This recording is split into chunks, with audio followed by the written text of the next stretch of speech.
Жиделик өзгөчө парктардын бири. Бул жерде мындай өзгөчө дарактарды сактап калганга аракет күчтүү, аракет кылышкан. Анан мен айта турган жерим, жиделиктин тегерек чеги, мындан кийинки сырткары жери. Негизи эле жиделиктебиз азыр. Мекендештер, муну даракты көрсөтсөң.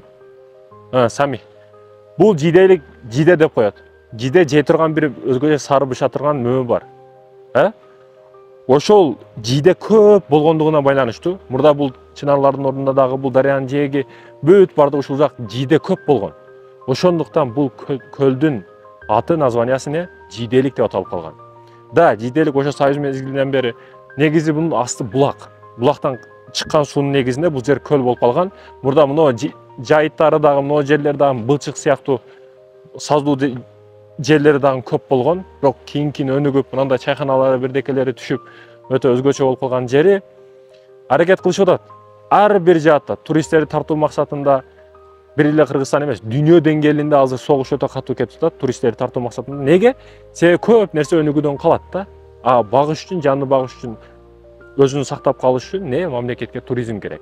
Мисалы, өнүккөн Дубай, Сауд Арабия бардыгы туристтерге өзүн ачып атат. Ошончолук кулупта турган Сауд Арабия даже жада калса, туристтер үчүн эшиктерин кеңири ачып аткан учуру. Биз ушул учурда адамгерчиликти биринчи орунга коюшубуз керек. Туалеттерибизди 20 сом бардык шарт менен эмес, бесплатный кылышыбыз керек. Аэропортторду келтиришибиз керек. Туристтердин тартуунун жолдору өтө көп. Ошол жолдорду, программаларды дайым сакташыбыз керек. Адамгерчилик биринчи орунда турат. Эгер биз адамгерчиликти биринчи орунга кое турган болсок, биз туристтер боюнча туризм жаатында эле өтө күчтүү деңгээлде өнүгүп кетебиз.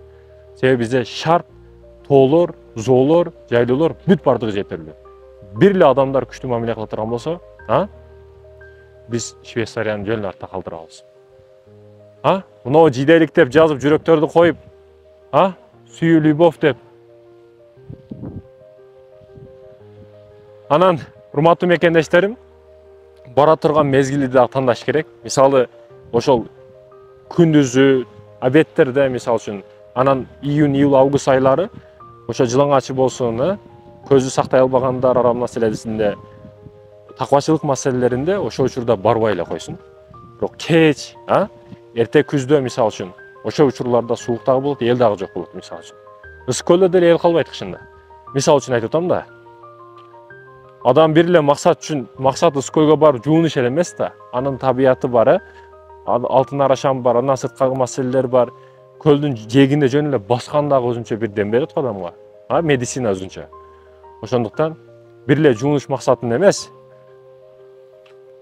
Бул жерде жиделик деп жазып, Машалла, мына тегерек экен да.